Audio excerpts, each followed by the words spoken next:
Happy Tech Tip Tuesday! Today I want to show you two ways that you can add checklists or check boxes to your Google Docs or your Google Sheets. So in Google Docs, I just have my regular Google document open here. On my top toolbar where all my different options are, changing my font, changing my format, all of those things, I'm going to add a checklist by clicking on where the bulleted list option is, and there's a drop down and upside down triangle as I tell students. And I'm going to click checklist. Now this automatically makes the box, and as I type, I can make up the different tasks.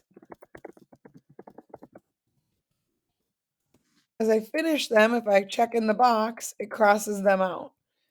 This would be a great tool to use with students on if this is a document of directions and you have different assignments or different parts of the assignment that you want them to complete. This would be something that would be great if you're working in a group of staff members and you're assigning tasks that need to be done, or you're making a list of all the things that need to be done.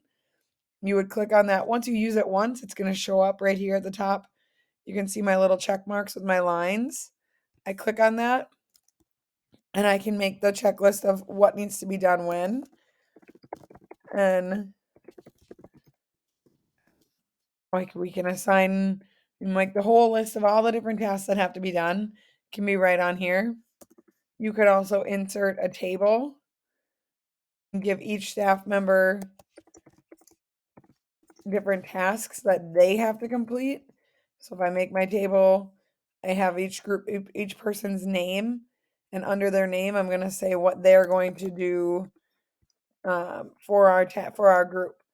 And then when they get that done, they can click in it, and we all know, all right, that task is done, and you can move on from there. So checklists, so many different ways you can use it. You can use it with assignments with students. You can use it as a checklist for yourself for tracking what you need to get done. We can use it in committees or groups that we work in as a staff. You can also use it just as a breaking down directions for students so that they have a clear way of do this. All right, check it off. We're done. What's the next thing they need to do? You can also add checkboxes into Google Sheets. So if you had a list of student names and you wanted to add checklists for their attendance or turning something in or whatever it may be, I can click insert and checkbox. I can drag that all the way down, or I can highlight all the checkboxes I want to put all the boxes I want to put a checkbox in. Click insert and checkbox. You could keep track of if they paid their class dues and click checkbox.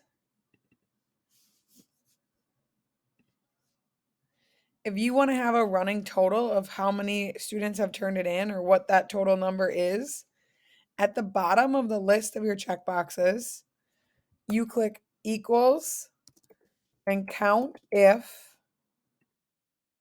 and then the cells you want to include, comma, true. And then as you check boxes, you will see how many turn it in, and you have that total number at the bottom. So again, that was equals count if, and then I selected all the cells that I wanted to count, comma, true. That means that how many are done, how many boxes are checked.